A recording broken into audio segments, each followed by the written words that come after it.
Ooh. Guys, I've got some good news. Movie star Jason Statham, JJ to his friends. Here's some context. It seemed like just another job for electrician Harry Stone. That's JJ. I hear you are the best, Mr. Stone. Correct. I am the best, but I don't come cheap, especially after hours and weekends. Only this electrician discovered a secret that wasn't up to code. The whole house will need rewiring. It's an accident waiting to happen. Kill him. This summer, Jason Statham is testing the voltage. It's time to install a new circuit breaker panel. I want him dead. Who is this electrician? Sir, that Sparky's gone rogue on your light fixtures.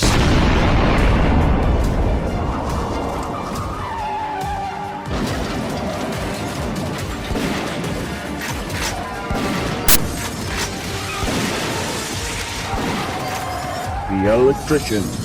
See it before the power goes guys, out. You've probably already seen the movie. Huge hit. 100% on Rotten Tomatoes, by the way.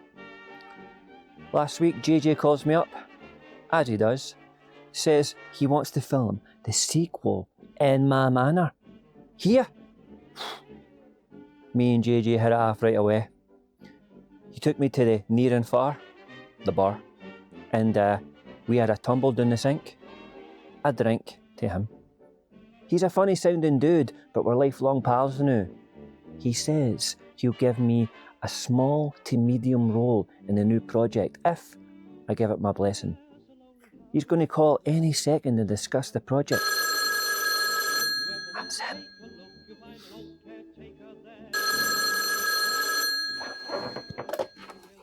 Hello. Foxy, me old china plates. It's JJ. Did you leave me waiting before you answered the dog and bone? Well, no, JJ. In fact, I was just re-watching the trailer for The Electrician. Oh, it's perfection. You know what I really liked? I liked the bit where you went to the guy's house and did a brilliant job, and he got mad anyway. And then his goons didn't know you were ex-CIA, so you killed them all. Oh, I never saw it coming. I do love surprising the audience. Now, that brings me to your gaff. I've heard rumblings that the locals call it the Bloody Manor. They say it's haunted. If that's the Babe Ruth, then there'll be plenty of sausage and mash in it for you. I mean, it's complicated, JJ.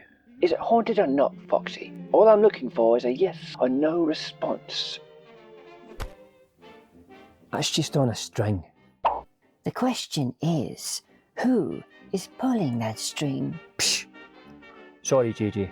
So, when are you coming to film the movie? And what's my part? I was thinking, what if I am your best friend who saves your life at some point? Well, Foxy, I've decided to pivot. To continue surprising the audience, I feel we need the electrician to come up against a ghost in the sequel. If you can provide one, then we've got a jelly deal.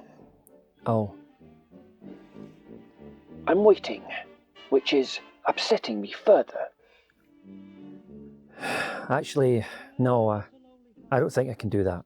Are you rejecting me, Foxy? Because that would be unwise. In fact, it would give me the Scotch mist. Well, the answer's no. Away and sweep a chimney, why don't you? No interested. I'm very upset, Foxy. You got me in a 2 and 8. I thought we were friends. The name's Foxton, and there's nae ghosts here, you big daft chimney sweep. Chim chim cheree. Foxton, I'm proud of you. You rejecting fame and fortune in order to protect the dignity of your own house. Bravo, sir. Bravo. Hello, JJ.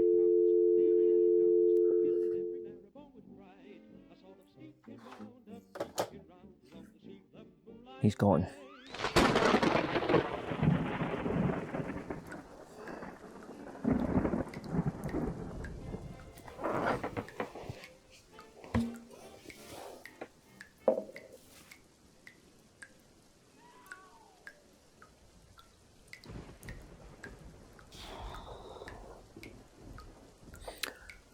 Lucky, I've got just the story for such a rainy day occasion.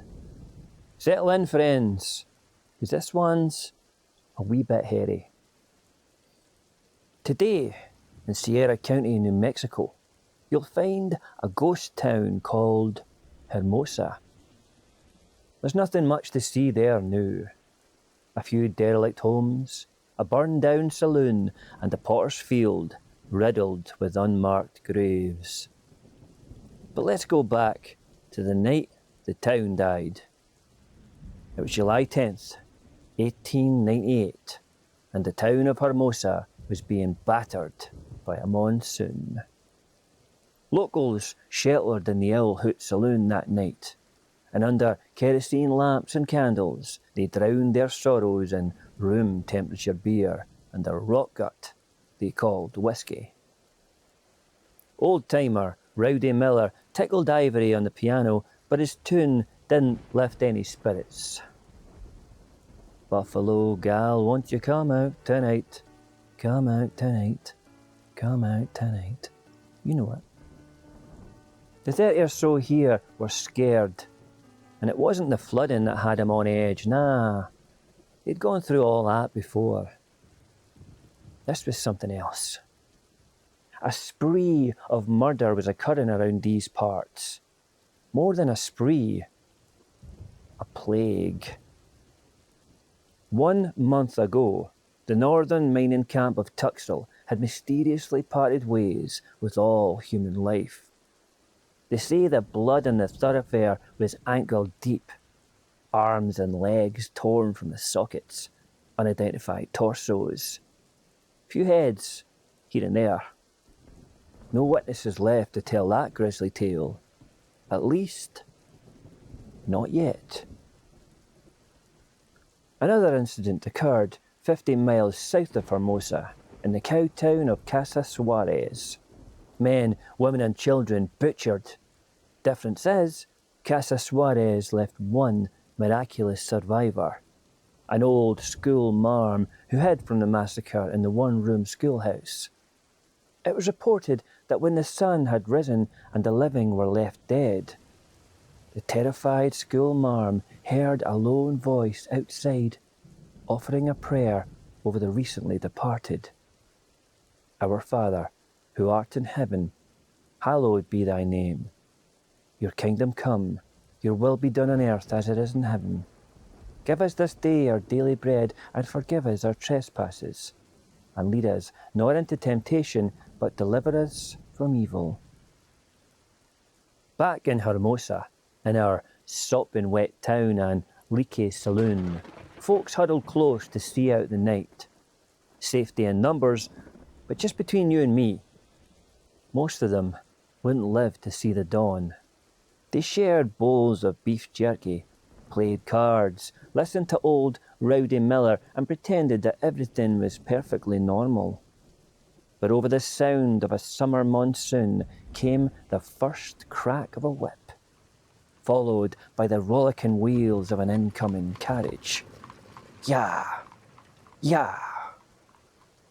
The Owl Hoot patrons lowered their drinks, cards, and chips to hone their ears to this new arrival. Whoever this stranger was, he was in a bloody hurry. A man in fear of his life, judging by his wild screams and lash after lash onto that poor horse's hind. The beast gave all it had to give before keeling over dead. A vile-mouthed man was then heard cursing the limp horse and his own damn luck. Moments later, he was heard leaping off the carriage and into the thick muck, grunting like an animal as he laboured to pull free an object from his vehicle.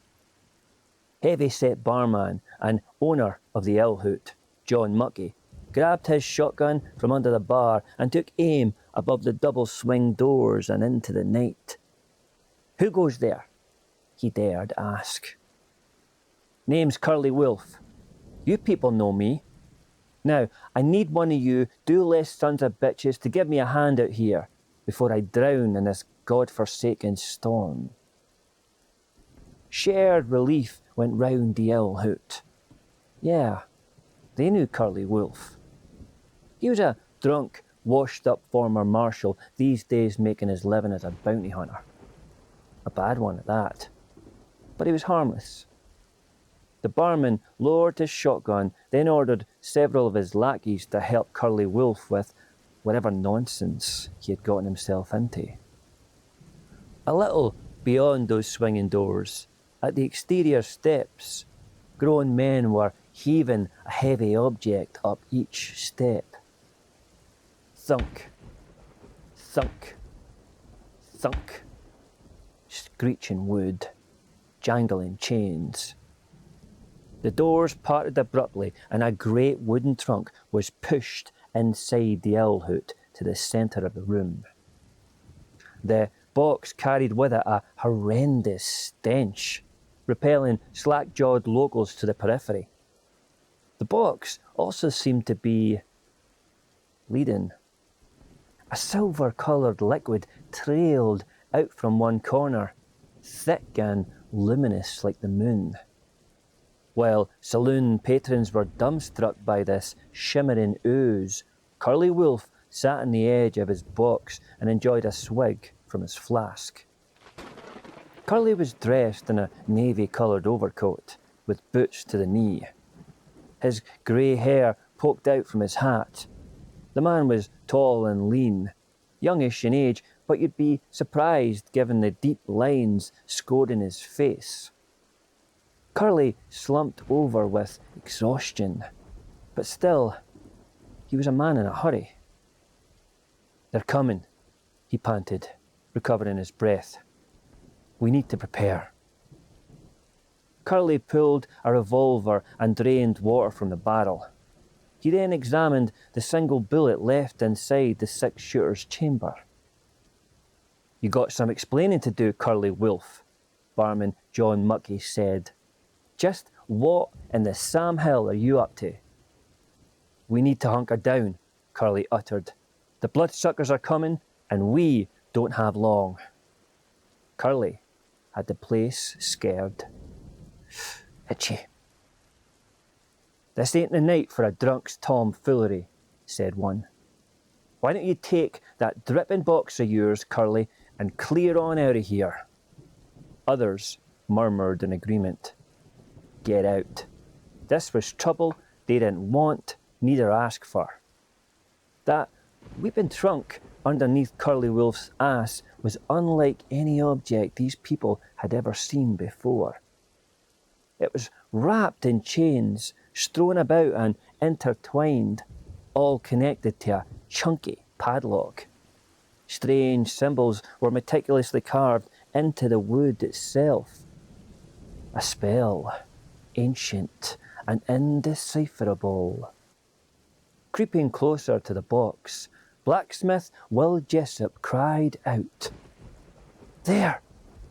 Look!" He pointed to a fist-sized jagged hole on the upper side of the trunk, and the two spindly fingers clawing at the air. John Muckey cocked his shotgun, and the bar dog spoke for everyone. "Curly Wolf, the sign above my bar says no scum allowed. You're a wretched drunkard, Curly Wolf, and you've got till the count of 5 to take the hint and shin out of here." "Its blood is in the air," Curly argued, pointing at the shimmering ooze on the floor. "Anyone leaves this saloon and they die. They're going to kill us all just for breathing." Curly, seeing their fear and confusion, figured it was time to lay his cards on the table.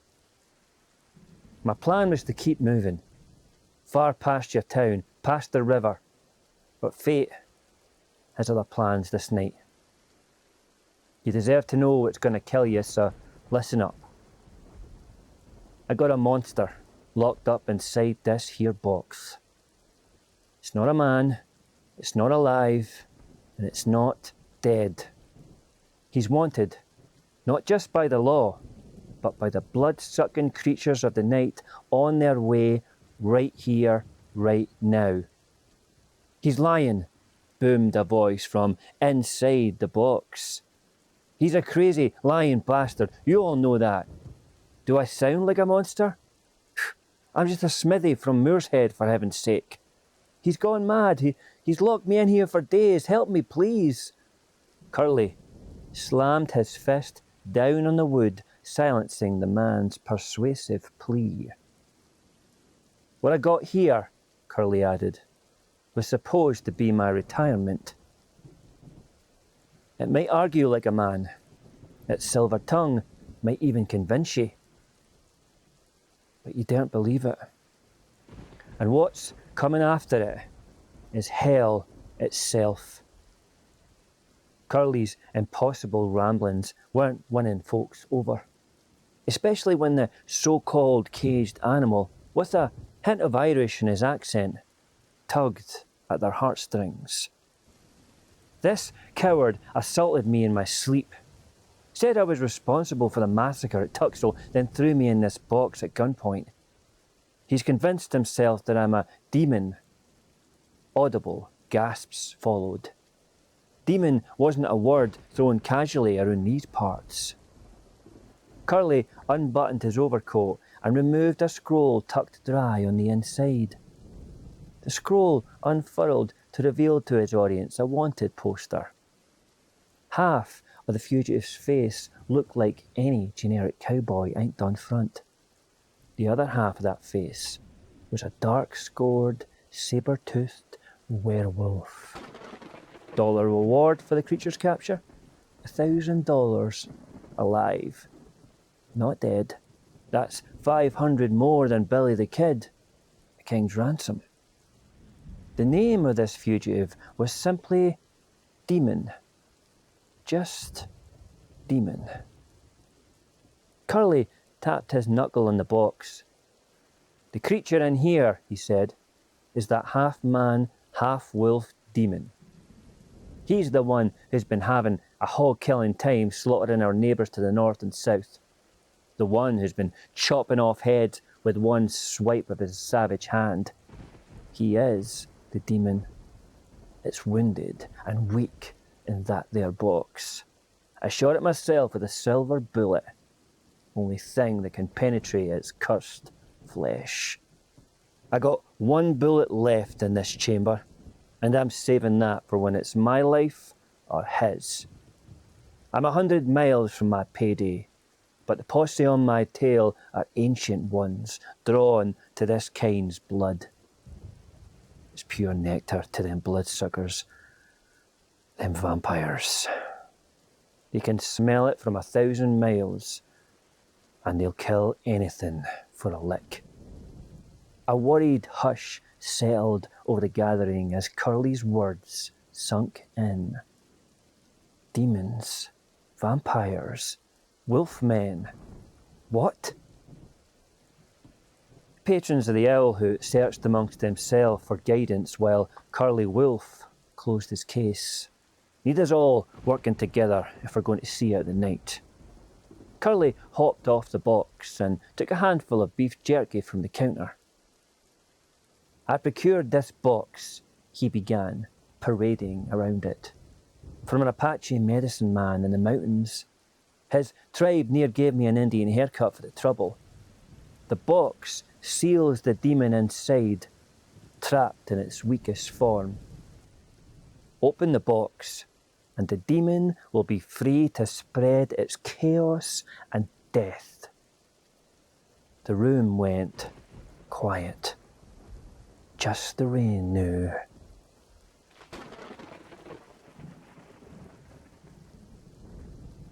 He gets real hungry, Curly added, teasing the jerky at the outstretched fingers. And when Curly finally gave over the salted beef, he suddenly snatched at the man's 2 fingers and pulled, tugging and scraping the fugitive's arm free to the elbow. Curly clenched his teeth and held on tight, long enough for the transformation. The prisoner's arm, free from the confines of its spell, began to sprout hair. Coarse, black and smelly, nails long, yellow and talon-like, popping out the ends of each finger. People screamed and recoiled in terror. Several even took off through the doors and into the night. Curly released the arm of the werewolf and it sprang back into the box. In that instant, the caged wolf then let out an astonishing howl from its confinement, shattering every window, mirror and glass of liquor in the ale hoot.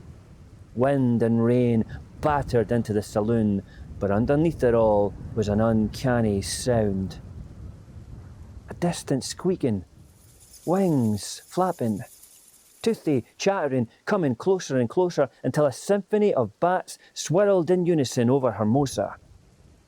Those left in the saloon cupped their ears and ducked under tables and bar stools. Curly Wolf loaded his Winchester rifle and urged folks away from the exposed windows. But all too late.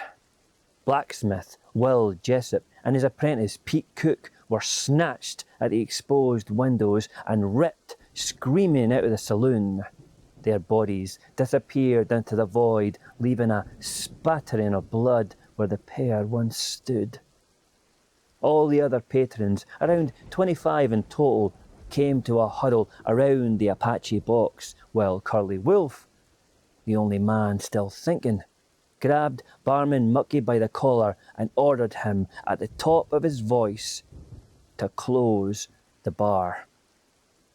Not to lock the doors or shut off the lights, nah, but to announce to the heavens that this saloon was closed to the public. Curly's hard face and spitting mouth told Mucky how serious he was. Of course it was a ridiculous request, but then nothing was off the table this evening. Illhoot proprietor Mucky turned his sweaty face to the ceiling and announced that this saloon was closed for business. Curly took a step back, wiped his brow and exhaled with relief. "Thank God," he whispered. "Thank God." A deathly quiet fell suddenly over the Illhoot, as if the arrival of the fluttering swarm somehow turned the volume down on the winds and the rain.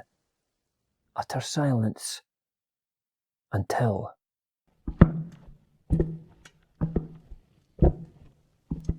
the heavy footsteps of a man approaching the threshold.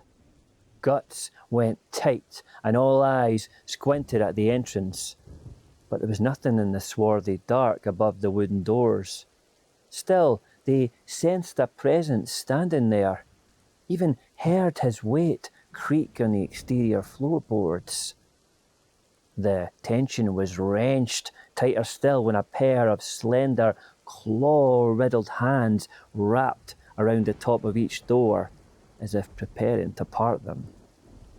The flesh of those mitts were pale and vein-ridden, and the claws dripped with fresh blood. Appearing in that nightmarish darkness were a set of two glowing red eyes hovering above the entryway. It observed them all a good long while before finally speaking up.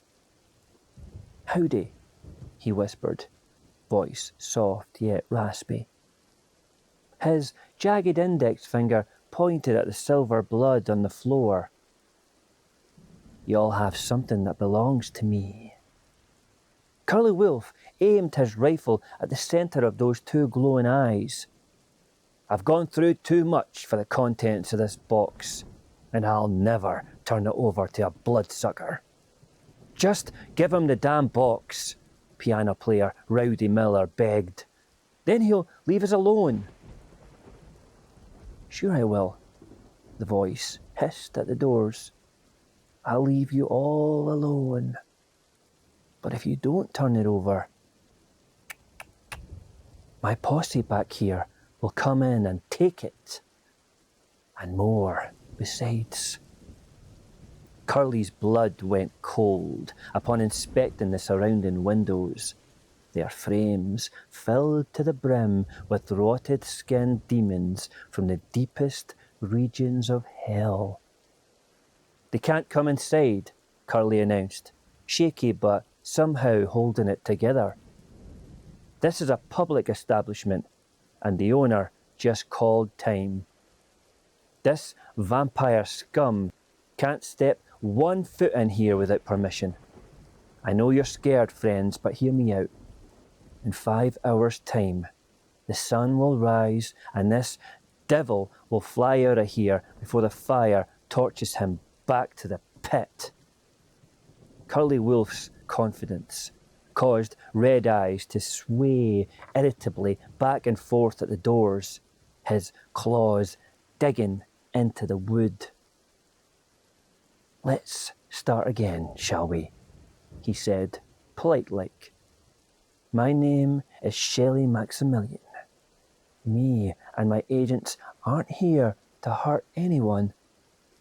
We are here to do you all a favour. The wolf in that magic box is the one responsible for the recent slaughters around these parts. Frankly, he's brought a lot of unnecessary attention down on all of us.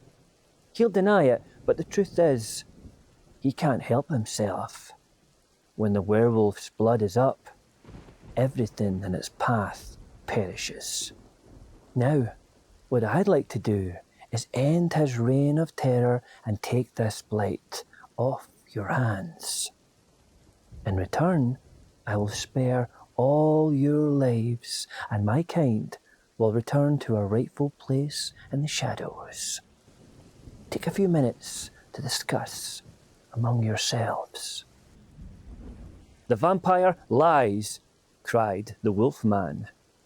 "His kind are the ones who've been spilling the blood of your brothers and sisters.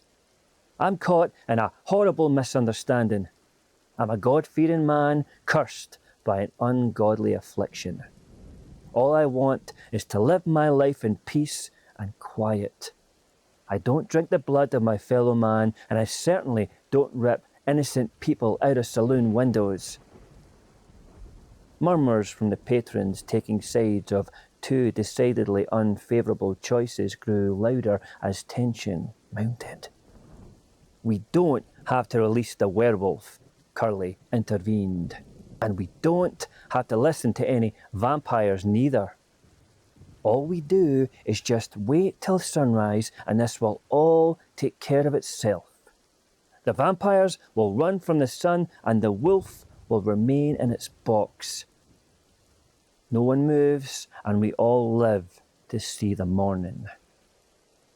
Shelley hummed his disapproval at the door. "You can wait until morning, Curly Wolf, and you'll all be safe. That we can agree upon.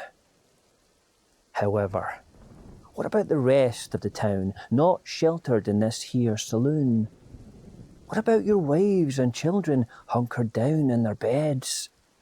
Would they be as unwelcoming as you? Or would their charitable hearts invite a poor man caught in the rain into their homes? If you do not turn the werewolf over to me, my posse will turn our attention to them. And believe me, our thirst is insatiable. You have 1 minute to decide." The arguments started again, back and forth over the pros, cons, and more cons. Do they hand over a self-proclaimed innocent man and save themselves? Or sit here in cowardice and listen to their loved ones being gutted and drank? Can the red-eyed vampire even be trusted? Why, his creatures just murdered Will Jessup and Pete Cook only a few minutes ago. "There is another option," the wolfman interrupted. "Release me from this box, and all of us together will run these vampires out of town. You have my word that I will fight and die if need be alongside each and every one of you. None here will die by my hand. This I guarantee. My only condition is that you let me go free in the morning." The clawed mitts slunk away from the door, and the glowing red eyes became one with the dark. Those terrorised folk in the owl hoot seemed caught between a rock and a hard place, between the devil and the deep blue sea. A minute passed, and the innocent screams of their loved ones began. It was time to grab a gun, a knife, a stool, anything that could put a bastard down. "Release the wolf man," John Muckey bawled, stuffing his pockets with shotgun shells. "We need all the help we can get. You said it yourself, Curly Wolf. We only survive if we work together." Curly readied his own rifle, then bent to peek inside the jagged hole of the box. "You'll fight?" "Yes," the wolf man responded. "In return for my freedom, I also want your word, Curly Wolf, that you'll give me a day's grace before coming after me again." While Muckey put weapons in every trembling, outstretched hand, more guttural screams sounded outside. "Your word," the werewolf insisted. "1 day's grace." Curly let out a deep and frustrated exhale, then relinquished. Curly pulled a heavy-looking key from his chest pocket, unlocking the padlock and chain. The lid was thrown open by the prisoner's ready hand, and the man inside stood upright. He was young and soft in the face, wafer-thin, beat up and half-naked. The bleeding gunshot in his hip revealed an open wound dribbling silver. He stumbled forward, using Curly's shoulder to get his bearings. Another cry outside, and the patrons could no longer wait. Muckey led the charge, and his brave fury inspired the rest to follow. Gunshots and the shrieks of death came thick and fast. It was war. "Are you ready, Wolfman?" Curly asked, staring at the frail-looking form before him. "My name is Craven," he returned. "And you'd better stand back." Curly did what he was told, and the man's condition took a turn for the worse. The wolf sprouted out of a feverish, sweaty body, expanding in width and growing in stature, snout bursting from the centre of his face, sharp, hairy ears popping from the top of his head. Fetid, hot breath blowing full, an apex predator, yellow-eyed and soaring 8 feet tall. Curly would never admit it, but the grotesque and astonishing transformation shook him to the core. While the sounds of death continued beyond the saloon doors, from vampire and human alike, it was nothing compared to the howl of the werewolf. Its power knocked Curly off his feet and shook the very foundations of the building. He was free, and everybody in town knew it. With not a moment to waste, the ferocious werewolf bounded outside and into the dark, with Curly Wolf blasting his rifle right behind him. Tonight, men would be embroiled in an eternal feud, and every life would have to earn their right to keep it.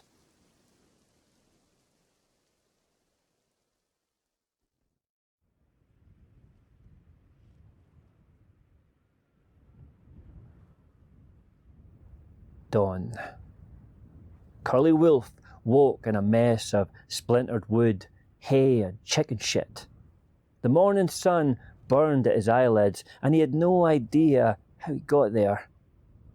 A piercing tone filled his ears and pounded a migraine into his skull. He lurched upright and groaned at the gnarly slash across his bare chest. After clearing his face of blood and dirt, he crawled outside this wreckage of a barn where the full brunt of the sun was waiting. There were bodies on fire around the thoroughfare, creatures with wings writhing in flame. There were the bodies of regular people too. At some point, old piano player Rowdy Miller had lost his head during the course of the evening. Arms and legs too. It was a battleground littered with dismembered parts and innards like graffiti. Human and demons thrown together in a hot stew of blood and guts. The blowing dust carried with it that palpable copper odour. While Curly Wolf took his bearings, he had to prevent the vomit from leaving his throat. A dozen or so regular folk were scattered around town, some seeing to their wounds, whilst others stabbed pitchforks into the still flaming bodies of vampires. The owl hoot was ash, burned to the ground, and outside its black steps stood proprietor John Mucky, leaning on the butt of his shotgun. Curly motioned to call out until he noticed Mucky covered head to foot in the remains of other people. 100-yard stare, lights on, nobody home. Curly walked through this trail of fire and death until a new sound came to his ears. Nearby, a lone voice was offering a prayer over the town. Our Father, who art in heaven, hallowed be thy name. Your kingdom come, your will be done on earth as it is in heaven. Give us this day our daily bread, and forgive us our trespasses. And lead us not into temptation, but deliver us from evil.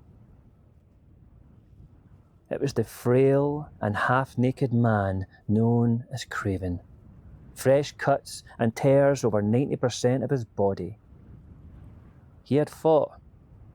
He had kept his side of the bargain. Several vets from last night's battle uttered their thanks as they passed Craven by. But after witnessing his supernatural brutality, they maintained a wide berth. "Wolfman," Curly growled, voice scratched and broken. "Tuxel and Casa Suarez, it was you all along." The brittle young man faced Curly, nodding a remorse-ridden expression. "I earned the bounty on my head," he murmured. "I can control myself, Curly Wolf. But sometimes, just sometimes, I don't wanna."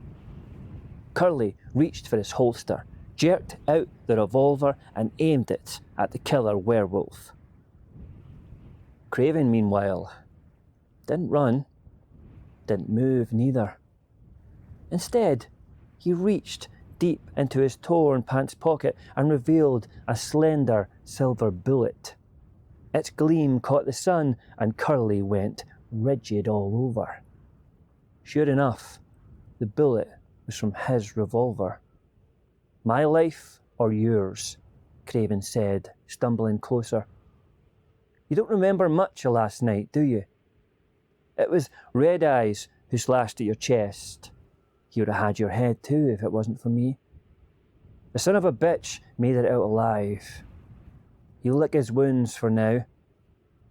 I think I'll do the same." Craven clicked his tongue at a nearby horse, and it instinctively came to his side.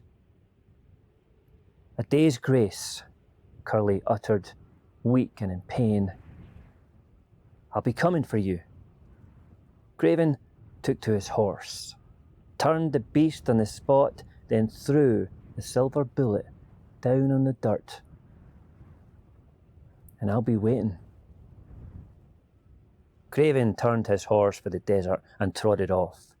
Curly watched his back until a moment later, Craven halted the animal and glanced over his shoulder. "That Apache medicine man of yours?" Curly nodded. "What about him?" "He made you a box to contain me. You think he can make me something smaller? An amulet, say? If he doesn't scalp you first." Curly balked. Craven smiled to himself. I can be pretty convincing. Craven kicked his heels and rode like a barrier of hell for the sun. Curly Wolf, meanwhile, picked up his bullet, then turned back to town.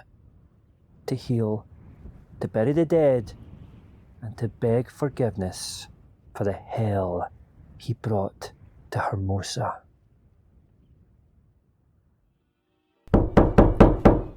Open the door, Foxy. I know you're in there. No one calls me a chimney sweep. No one. Aye, Mackenzie, listen.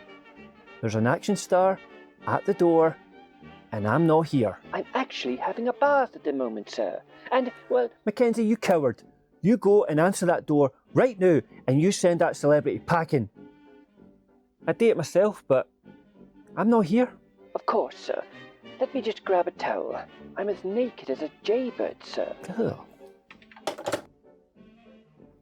These Hollywood types, eh?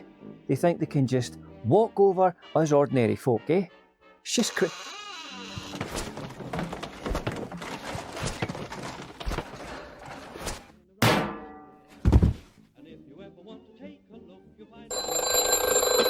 Hello, aye, what happened? Sir, the man violently tugged at my bathrobe. In order to spare my decency, I bashed him on the head with a shovel. It seemed I may have killed him, sir. Not again, Mackenzie. He was famous.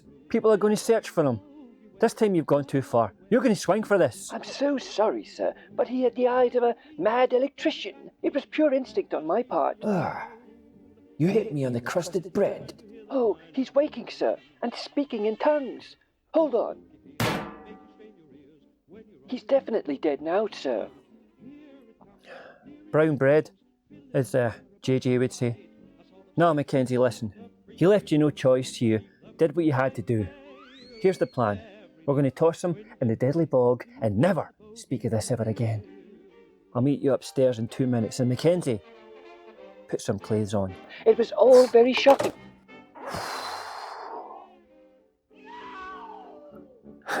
You're still here, eh?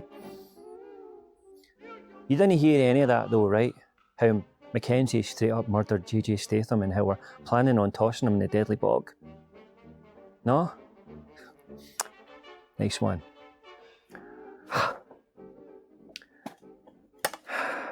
Buffalo gal, won't you come out tonight? Come out tonight. Come out tonight.